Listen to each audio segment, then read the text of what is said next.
Hello guys, #IIT वाले में आपका स्वागत है। आज हम पार्ट 3 करने वाले हैं क्लास 10th का और चैप्टर 1 का,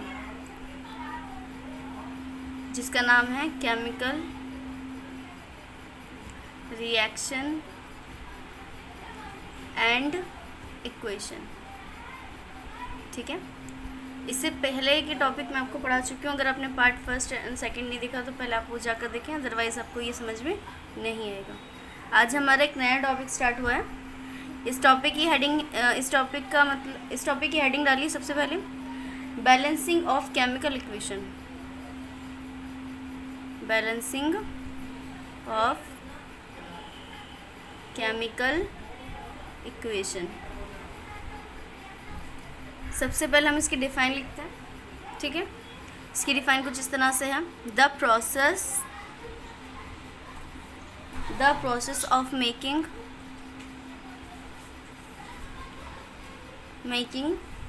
the number of different types of atom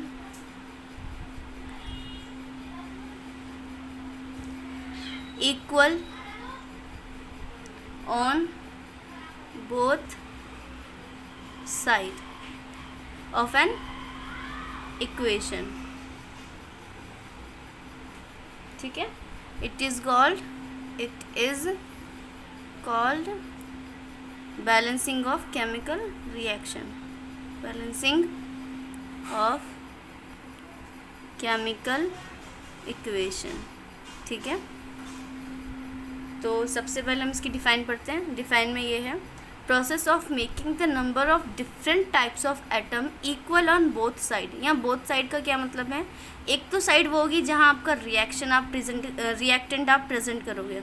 ठीक है, फिर आप गिव्स का निशान लगाओगे, दूसरी तरफ आ जाएगा प्रोडक्ट। तो बोथ साइड का मतलब यहाँ है, यहाँ इसका मतलब लेफ्ट अगर कभी भी बात हो यानी कि रिएक्टेंट की बात हो रही है, राइट हो तो इसका मतलब वो प्रोडक्ट की बात हो रही है।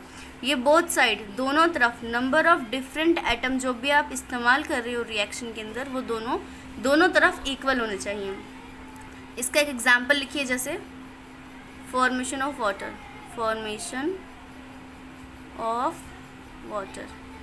ये कैसे होता है, सबसे पहले आप क्या करें, वर्ड इक्वेशन लिखें। ठीक है, तो सबसे पहले हम वर्ड इक्वेशन लिखेंगे। तो वर्ड इक्वेशन के लिए सबसे पहले क्या आएगा, हाइड्रोजन। वाटर बनने के लिए कौन से दो मॉलिक्यूल का इस्तेमाल किया जाता है, हाइड्रोजन और ऑक्सीजन। तो आप ये लिखेंगे, हाइड्रोजन प्लस में ऑक्सीजन, और क्या मिल जाता है हमें मिल जाता है वाटर। अब इसका जो फॉर्मूला इक्वेशन है आप वो लिखिए। मैं आपको फॉर्मूला इक्वेशन लिखवा चुकी हूँ, कैसे होता है, H2 प्लस में O2। हाइड्रोजन के लिए जिस सिंबल का इस्तेमाल करते हैं वो होता है H, और H हमेशा दो मॉलिक्यूल की डायएटमिक है, जो कि हमेशा इस तरह से एग्जिस्ट करता है। ऑक्सीजन भी इसी तरह से एग्जिस्ट करता है। अब इसके अंदर गिव का निशान दीजिए और H2O, ये आपका क्या बन गया, ये आपका वाटर बन गया। तीसरा स्टेप होता है कि आप क्या करो, सबसे पहले आप क्या करो, दोनों तरफ कंपेयर करो। नंबर ऑफ प्रोडक्ट में जितना नंबर सबसे पहले रिएक्टेंट में देखो, अगर एटम नंबर हाइड्रोजन के इधर है और वो यहाँ भी प्रोडक्ट में भी उतने ही हैं, और सेम ऐसी ऑक्सीजन की जितने यहाँ हैं उतने यहाँ होने चाहिए, तब आपकी इक्वेशन जो होगी बैलेंसिंग होगी। तो इसको कुछ इस तरह से लिखेंगे। सबसे पहले नंबर ऑफ हाइड्रोजन एटम हमारे रिएक्टेंट में कितना है। ठीक है, हम दूसरी तरफ करेंगे प्रोडक्ट में कितने हैं। सबसे पहले रिएक्टेंट में देखते हैं, यहाँ पर हाइड्रोजन नंबर कितने दे रखे हैं, 2। यहाँ पर कितने दे रखे हैं, 2। नंबर ऑफ ऑक्सीजन एटम हम काउंट करते हैं, ये देखिए इस तरफ कितने हैं, 2 हैं, और इस तरफ कितना है, ये ऑक्सीजन है, और यहाँ कितने नंबर ऑफ एटम है, इसके साथ कोई संख्या नहीं है, और ये कह रहा है तो हम इसको 1 मान लेंगे। क्या ये इक्वेशन बैलेंस है, नहीं, क्योंकि यहाँ हाइड्रोजन का तो सेम है दोनों तरफ, both side number of hydrogen atom same है, बट ऑक्सीजन एटम डिफरेंट है। तो हम क्या करेंगे, इसको इक्वेशन को बैलेंस करने के लिए, यहाँ कितने हैं, 1 है, यहाँ कितना है, 2 है, तो यहाँ भी 2 करने के लिए हम क्या करेंगे, यहाँ हम एक और बार इसको रिएक्शन को यहाँ मल्टीप्लाई करवा देंगे प्रोडक्ट को 2 से। तो हम इसको इस रिएक्शन को कुछ इस तरह से लिख सकते हैं, H2 प्लस में O2 इज गिव्स 2H2O। ठीक है, अब दोबारा से number of hydrogen atom count करिए, नंबर ऑफ हाइड्रोजन एटम, ठीक है। रिएक्टेंट में कितने हैं और प्रोडक्ट में कितने हैं। तो हाइड्रोजन देखिए यहाँ पे 2 हैं, ठीक है। यहाँ पर देखिए हाइड्रोजन कितने हो गए, 2 2 ज़ा 4। नंबर ऑफ ऑक्सीजन एटम देखते हैं हम, ठीक है। नंबर ऑफ ऑक्सीजन एटम यहाँ पर कितने हैं, 2 है, और यहाँ पर कितने हैं, 2 को मल्टीप्लाई करवा दीजिए 1 के साथ, क्योंकि ऑक्सीजन के साथ कोई नंबर नहीं है तो हम वहाँ 1 मान लेते हैं। 2 1 ज़ा 2। अब देखिए ऑक्सीजन तो बैलेंस्ड है, बट हाइड्रोजन क्या हो गया, चेंज हो गया। हाइड्रोजन के 4 नंबर ऑफ एटम आ गए, किस में, प्रोडक्ट में। हमें रिएक्टेंट में 2 लाने, तो हम क्या करेंगे, रिएक्टेंट में हाइड्रोजन के साथ 2 से मल्टीप्लाई करवा देंगे। अब इस रिएक्शन को कुछ इस तरह से लिख सकते हैं हम, 2H2 प्लस में O2 गिव्स 2H2O। अब number of hydrogen atom count करिए, कितने number of hydrogen atom reactant की तरफ 4 हैं, इसकी और इस तरफ देखिए 2 2 ज़ा 4। ऑक्सीजन के कितने हैं, 2, इस तरफ 2 1 ज़ा 2। अब ये आपकी इक्वेशन क्या हो गई, बैलेंस्ड हो गई। ये इक्वेशन कैसी इक्वेशन है, ये इक्वेशन बैलेंस्ड इक्वेशन है, और हमने इस तरह से इस इक्वेशन को क्या करा, बैलेंस करा। एक बार और देख लीजिए इसको अच्छे से, फिर आगे समझाते हैं। तो आगे हम इससे रिलेटेड कुछ क्वेश्चंस कर लेते हैं। सबसे पहले क्वेश्चन नंबर 1। तो क्वेश्चन नंबर 1 लिखिए, right the balanced equation for, यहाँ पे लिखिए ए पार्ट में, ठीक है। सबसे पहले आयरन मेटल की रिएक्शन करवाते हैं हम, किसके साथ, ऑक्साइड के, उसके साथ, स्टीम के साथ, ठीक है। सबसे पहले आप क्या लिखिए iron metal react with steam and gives iron oxide and hydrogen. ये हमारा क्या है, ये हमारा क्वेश्चन था, ठीक है। ये मैं ए पार्ट करवा रही हूँ, इसके 3-4 पार्ट होंगे, बट सबसे पहले ए पार्ट लिख रहे हैं, इसका आंसर करेंगे, फिर बी पार्ट लिखेंगे, फिर उसका आंसर करेंगे।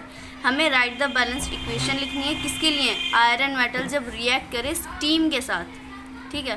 तो सबसे पहले आप क्या करो, सबसे पहले ना इसका सॉल्यूशन करिए। सॉल्यूशन में फर्स्ट स्टेप, सबसे पहले आप वर्ड इक्वेशन लिखेंगे, ठीक है। वर्ड इक्वेशन में आप कुछ इस तरह से लिखेंगे, आयरन प्लस में steam gives iron oxide plus में हाइड्रोजन, ठीक है। अब इसको क्या करिए, सेकंड स्टेप, इसका फॉर्मूला, अब लिखिए आप फॉर्मूला इक्वेशन, ठीक है। फॉर्मूला इक्वेशन क्या होता है कि हम आयरन को जिस तरह से रिप्रेजेंट करते हैं, या जो आयरन का सिंबल होता है वो लिखिए।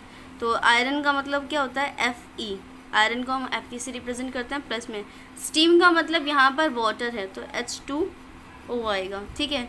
गिव्स क्या दे रहा है ये हमें दे रहा है आयरन ऑक्साइड। आयरन जब ऑक्साइड के साथ ऑक्साइड बनाता है, आयरन ऑक्साइड हमेशा F3O2 होता है, ठीक है। प्लस में 2 नहीं, यहाँ पे 4 होता है, ठीक है। सेकंड हमें क्या दे रहा है ये साथ में, हाइड्रोजन, तो हाइड्रोजन हमेशा इस तरह से लिखते हैं हम, ठीक है। अब हम क्या करेंगे, हम प्रोडक्ट में सबसे पहले यहाँ पे हमें आयरन दे रखा है, तो हम लिखेंगे number of iron atom reactant में, ठीक है। फिर प्रोडक्ट में, रिएक्टेंट में देखिए आयरन और नंबर ऑफ एटम आयरन कितने हैं, इस तरफ 1 है, और प्रोडक्ट में देखिए Fe के साथ 3 है, यानी यहाँ पर 3 प्रोडक्ट है। अब देखते हैं दूसरा, हाइड्रोजन और oxygen, number of hydrogen atom कितने हैं रिएक्टेंट में, 2 हैं, और इस तरफ भी 2 हैं, ठीक है। अब देखते हैं नंबर ऑफ ऑक्सीजन एटम। ठीक है, ये ऑक्सीजन, ओ का मतलब ऑक्सीजन है यहाँ पे, आप चाहे पूरा लिख सकते हैं, नहीं तो आप छोड़ सकते हैं, ओ बना दीजिए, तब भी वही बात होती है। ठीक है, इस तरफ देखिए ऑक्सीजन एक ही है, क्योंकि ऑक्सीजन के साथ कोई नंबर नहीं है तो हम 1 मानेंगे, और इस तरफ देखिए ऑक्सीजन के साथ 4 है तो हम यहाँ पे 4 लिख देंगे। क्या ये इक्वेशन बैलेंस्ड है? ये प्रोडक्ट और ये रिएक्टेंट और प्रोडक्ट के number of atom, different number of atom equal होने चाहिए, लेकिन यहाँ इक्वल नहीं है, यहाँ 3 है तो यहाँ 1 है तो यहाँ 3 है, यहाँ 2 है तो यहाँ 2 है, ये बैलेंस्ड है। लेकिन ये दोनों बैलेंस्ड नहीं है। कौन कौन बैलेंस्ड नहीं है? Fe और Fe यानी आयरन और O यानी ऑक्सीजन, ये दोनों बैलेंस्ड नहीं है, क्योंकि रिएक्टेंट में नंबर ऑफ आयरन एटम भी डिफरेंट है और नंबर ऑफ ऑक्सीजन एटम भी डिफरेंट है। तो हम सबसे पहले क्या करेंगे, हम देखेंगे यहाँ पे प्रोडक्ट में कितने आयरन है, 3, और यहाँ पर 1, तो 1 की मल्टीप्लाई किससे करवाएं? जो इस तरफ 3 आ जाए, Fe यानी 3 से करवाएंगे। ठीक है, अब इक्वेशन को दोबारा लिखिए, Fe3, इसको आप चाहे ऐसे लिख सकते हैं, नहीं तो आप चाहे यहाँ पर ये बात लिख दीजिए ताकि आपको कंफ्यूजन ना हो। Fe यानी आयरन मल्टीप्लाई बाय 3। ठीक है, तो यहाँ इक्वेशन लिखिए Fe3 प्लस में H2O गिव Fe3O4 प्लस में H2। अब काउंट करिए, नंबर ऑफ आयरन एटम यानी Fe एटम कितना है यहाँ पर? 3 है रिएक्टेंट में। ठीक है, रिएक्टेंट में 3 है और प्रोडक्ट में भी 3 है। नंबर ऑफ हाइड्रोजन एटम देखिए, अब हाइड्रोजन एटम यहाँ पर देखिए 2 हैं और यहाँ पर भी 2 हैं। अब देखते हैं नंबर ऑफ ऑक्सीजन एटम। ठीक है, ये देखिए रिएक्टेंट में 1 है, प्रोडक्ट में 4 हैं। रिएक्टेंट में 1 है, प्रोडक्ट में 4 हैं, यानी कि यहाँ पर मैं किससे मल्टीप्लाई करवाऊँ? O की, जो कि 4 आ जाए, यहाँ 1 है यानी 4 1 जा 4, तो मैं ये लिख सकती हूँ ऑक्सीजन एटम मल्टीप्लाई बाय 4। तो एक और बात ध्यान रखिएगा, जब मल्टीप्लाई की बात हो रही है तो यहाँ आप 4 नहीं लगाएंगे, 4 आप यहाँ लगाएंगे, इस पूरे कंपाउंड को मल्टीप्लाई करवाएंगे इस 4 के साथ। ठीक है, तो लिखिए आप Fe प्लस में 4H2O गिव्स Fe3O4 प्लस में H2। अब वापस से नंबर ऑफ Fe यानी iron, number of Fe atom count कर लेते हैं हम, किसके अंदर? रिएक्टेंट के अंदर। कितने दे रखे हैं हमें? वो हमें दे रखे हैं 3, और प्रोडक्ट के अंदर वो भी 3 हैं। नंबर ऑफ हाइड्रोजन एटम कितने? ध्यान से देखिएगा, यहाँ 4 है, यहाँ 2 है। ठीक है, तो 4 2 जा 8, यहाँ पर 8 है। प्रोडक्ट में देखिए यहाँ पर सिर्फ 2 हैं। Number of oxygen atom count कर लेते हैं अब हम, ये देखिए 4 1 जा 4, रिएक्टेंट में कितने? 4, यहाँ पर O के साथ 4 है यानी 4 1 जा 4। ठीक है, अब वापस से देखिए हमारा Fe यानी आयरन तो हमारा बैलेंस हो गया, ऑक्सीजन भी हमारा बैलेंस हो गया, बट ये देखिए 8 और 6 हाइड्रोजन में डिफरेंस आ गया। ठीक है, तो हम इसको भी क्या करेंगे, इस तरफ प्रोडक्ट में कितने? 2। ठीक है, और हमारे रिएक्टेंट में कितने? 8 हाइड्रोजन एटम है, तो मैं 2 की मल्टीप्लाई किससे करवाऊँ जो 8 हो जाए? 4 से, यानी कि हम ये स्टेप यहाँ पे लिखेंगे, इन प्रोडक्ट H2 यानी हाइड्रोजन एटम मल्टीप्लाई बाय 4। तो आप इस रिएक्शन को दोबारा लिखिए, 3Fe प्लस में 4H2O gives Fe3O4 plus 4H2। ठीक है, 4 से मल्टीप्लाई करवाइए ना, यहाँ नहीं करवाएंगे आप, हमेशा मल्टीप्लाई यहाँ करवाएंगे, ये बात मैं आपको पहले भी बता चुकी हूँ। तो अब हमारी equation number of Fe atom देखते हैं, किसके अंदर? रिएक्टेंट के अंदर। ठीक है, फिर देखेंगे प्रोडक्ट के अंदर। सबसे पहले रिएक्टेंट के अंदर 3 1 जा 3, यहाँ देखिए Fe के साथ 3 है यानी 3, नंबर ऑफ हाइड्रोजन एटम, 2 4 ज़ा 8, 2 4 ज़ा 8, ठीक है।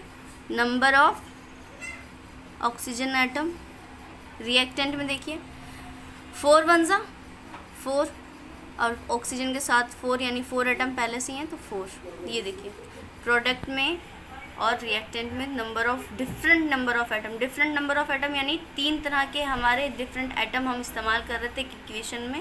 रिएक्टेंट में भी सेम है और प्रोडक्ट में भी सेम है, बस इसी को कहते हैं बैलेंसिंग ऑफ इक्वेशन, ठीक है।